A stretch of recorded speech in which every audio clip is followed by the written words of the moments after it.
Welcome to 9wax TV. We've got a cool video today. It's all about underrated Porsches. There's a lot going on in the market right now, but there are some bargains to be had, and there's also some cars that have crept right under the radar. Therefore, I've spoken to three separate specialists: Will at Philip Raby Porsche, Jonathan from Jonathan Franklin Cars, and Jason from Paragon, to all give us their definition or their verdict on what are the underrated cars of the moment. In terms of what defines underrated, I've left that entirely down to the guys' individual interpretation. So it could be undervalued financially in the market, or it could just be a car that's crept right under the radar, as I said. The guys have given up to 3 candidates for what they deem to be underrated right now. And also, which is a nice touch, none of the cars that they suggest are currently for sale at their own business at the time of recording. We'll start with Jason at Paragon. Let's see what he has to say. I've got to say, 996 GT3 Mark 1, a car that started everything. Well, it started a great deal anyway. Super pretty, super rare in this country. It should be seen by, collectors and stuff more as being something truly special, and it should be worth something closer to, those halcyon cars such as, 964 RS. It should be much closer than it is. So I've been saying that for years. I'm not going to stop saying it until it happens. So there we go. I shall do my tub thumping. Can I just touch on that on that GT3 point, because I think that is really interesting. Because I think they have surged in popularity over the last 2 or 3 years, and I think when one comes up onto market, they don't tend to hang around for long, particularly if it's a good example. But I find that really interesting that you're saying, now actually, maybe we could be at the start of the curve for those, and actually, they should be viewed, in line, like you say, with RSs. I mean, it kind of makes sense. It's the only GT3 with no RS ahead of it. It's GT3 Genesis. It's such an important car. Everybody knows that obviously the Mark II version is a much better car to drive and all that sort of stuff. They made a lot of improvements, and Perlinger was in charge and all that sort of stuff. This car came from nowhere, a small group of people. It's such a cool story. And no one's buying these cars for the ultimate lap time around the Nürburgring anymore. They're buying it because it's a classic, and it offers a different drive, an incredibly different drive to anything modern. And when viewed as a classic Porsche Motorsport car now, with those tiny numbers, and when we're talking about the ones which, fortunately enough, I tend to know the really good cars of those, it's a lot of money, but not a lot of money at all in the Porsche world, is it? I think decent 997 Gen 1 cars have kind of been shunned slightly. GT product or? No. The standard, the Carrera cars, they're almost all being thrown out. Babe with bathwater type thing, the sort of thing that we've seen before with, pretty much all 996s, for years. I'd happily, I'd love one, in fact. I keep looking over there because there's just a beautiful car, but it's sold. I think it's great shape, beautiful thing, and I think in terms of value for money and things at the moment, I think it's quite good if you can find one, if you can find that gem, that car that's been cared for. Because otherwise it's, some of those cars are falling into, the same realm as 996 did, for a decade pretty much, and being sort of a bit unloved. And if you're trying to ask me for a third one, I think 987 cars have there again probably been pushed to the margins a little bit. They probably need a little bit of love. Right, so a modern classic theme really with Jason at Paragon. Let's see if Jonathan Franklin comes up with anything different. Jonathan, thanks for joining us on 9wax TV. Underrated Porsches, any candidates?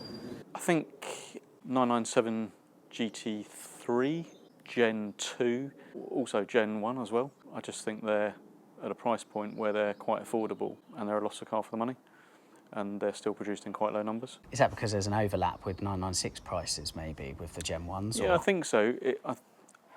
I think they have. I think 996, I know we spoke earlier on about this, but I think 996 prices have picked up a bit But I think 997 is a slightly more accomplished car. I know you might not necessarily disagree with that. I agree. I've driven both yesterday, to be fair, so I agree. But yeah, a little bit smoother and all the rest of it. But I guess it depends what you want. And then the other one is 3.2 Carrera. I think they've got a way to go. SC prices seem to have crept up in the last couple of years. Carreras, for whatever reason, I know 964s have gone berserk. 993s are pretty good as well. I just think the 3.2's been a bit overlooked. You've been a long time fan of the 3.2 Carrera, so what do you prefer over the SC? The experience, I've had an SC as well, and maybe that wasn't the best experience, so maybe that's a bit of a reflection on that. But the 3.2 Carreras I've had have always been bulletproof, reliable, cost hardly anything to maintain. I think the only thing you could really pick holes in really is that the car's not got power steering, if you want to drive the car often, but I quite like it because it's a bit of character of the car. And then when you look at 70s cars, they're so much more expensive, you know, they're in a completely different price bracket. I think the 3.2 is just really good value. 997 GT3, 3.2 Carrera, any more? So a couple of days ago, a friend of mine told me he was selling his Boxster. He's got a 2008 Boxster S. I still think the car's good value. I think they're a lot of car for the money. When you consider, let's say that car's, I think it was about £17,000. For that money, what other car can you get with a cash over Porsche that drives like that? It's a great shout. It's nice to have another vote for a 987 Boxster. Yep. Bearing in mind what Jason at Paragon has said on the same video. So, Yep. Jonathan, that's excellent. Thank you very much for your expertise, as always. No worries. Right, Jonathan, again tapping into that early millennium hero era of Porsche. We'll finish with Will at Phil Raby. Let's have a look at his 3 underrated Porsches in the market right now. Will, we're talking underrated Porsches. Yep. You've got a couple of ideas. Yeah. So I think I spoke to you briefly when you got here, and the real first choice for me on this, the 997 Gen 1. Everyone has a lot to say about them, a lot of concerns regarding bore scoring and IMS and that sort of thing. If you get the car serviced annually, that really is an excellent way to mitigate that risk. Fresh oil helps. And just letting the car warm up properly. It's quite a complicated oil feed on those 997s. And without a bit of gentle driving and a bit of a boost in oil pressure, the oil doesn't make its way properly around the engine to lubricate all 6 cylinders. So really letting the car warm up properly. You made a good point off camera that the car isn't necessarily undervalued, but definitely underrated. Yeah, I think the values on them is kind of, they sit about right.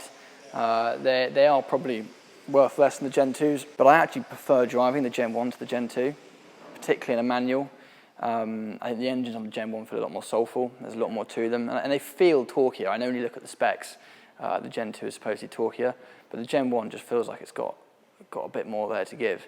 A bit more soul, yeah, I think that's really the way to put it. Yeah, as I said, not undervalued, but underrated. The other car was actually one behind me over there. That's sold going today, but the 981 Boxster. You've got the 991, and I think you saw me earlier, I was driving a 991 Targa. Great car, a lot of fun, very capable, but for a lot less money, you can get a 981 and get a nice spec 981, and you do not feel put out at all behind the wheel. The spec's really important on them. You can get a 981 with a fairly basic spec, which can end up feeling like quite a basic car. But if you spec a 981 well, or go for a well-spec 981, I think to drive they're just as much of a joy as 911. But you can be saving 20k for a comparable car. Yeah.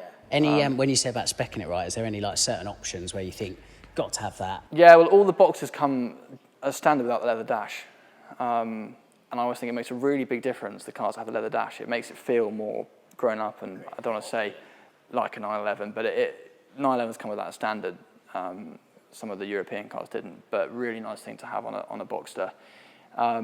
And then the other one, which I would always say, is the sports exhaust, the switchable sports exhaust.